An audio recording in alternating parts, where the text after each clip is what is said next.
Please join us as we journey through Heaven's Gate.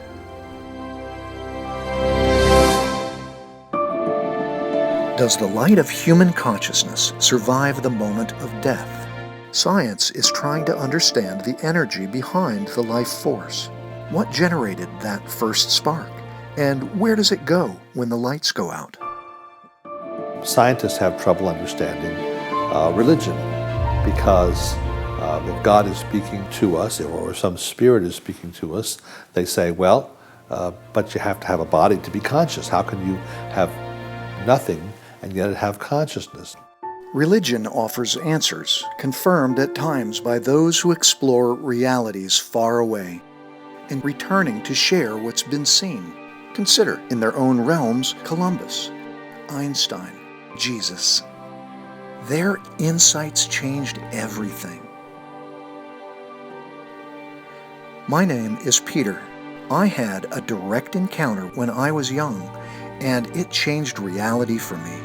Wanting to understand what had happened, I immediately was launched on a journey that led mysteriously to other seekers, and together we uncovered a mosaic of truth, each discovering details of an inspiring story in which the whole world plays a part. We met the explorers of the afterlife and of eternity, those who had been to heaven and back, that realm where all life originates and ultimately returns home. As you know, I've lost my son. What can you tell us that might let us know that there truly is something more?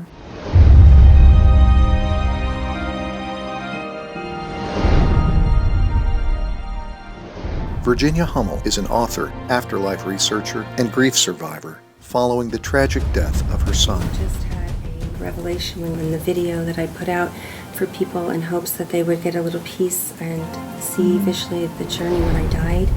Erica McKenzie is a near-death experiencer and investigative interviewer with a special interest in the afterlife. Out of my story, I hope that you see that for each and every one of us, the journey continues. Now, at this point of the story, it seems important that you know a little bit about my background. For the last 20 years, I have been investigating amazing subjects. What happens when we die? Lightning came down. Is there an afterlife?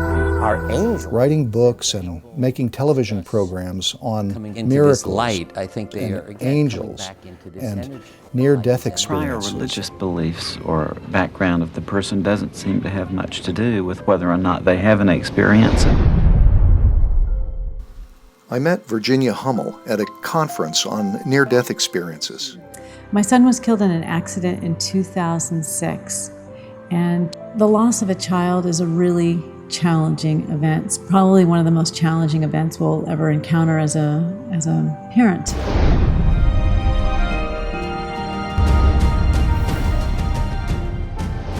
We learned of the interconnections of souls to that ultimate source of spiritual light where unconditional love reigns. And I found myself going through a tunnel, not only filled with the brightest light and most powerful love I can't even describe in human words. But it was so wonderful. I knew that I was finally home. When a grieving parent hears a message brought directly from heaven, something shifts. And when you tell me that you feel like that's really truly our home, it lifts something off of my heart. Please hold to that. Many have reported afterlife journeys. I just saw him and I saw me, and I felt kind of amazed by the sight of it because I've never seen anything like it. The third thing that I've learned is that life is forever. Death is nothing more or less than a doorway, something you walk through. Death does not exist. Don't be afraid.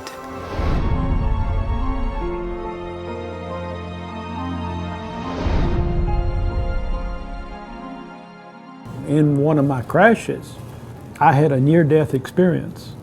The plane tumbled and my body was at the wreckage, but I was elevated above this in consciousness. I could see other places and other things. I could see Marilyn in the garden working there. It was total quiet, peaceful, and it was actually a joy to be in that presence. And it's interesting, with science and spirituality coming together, they're almost proving, that we are made up of energy, and energy cannot be destroyed. So, certainly we go on.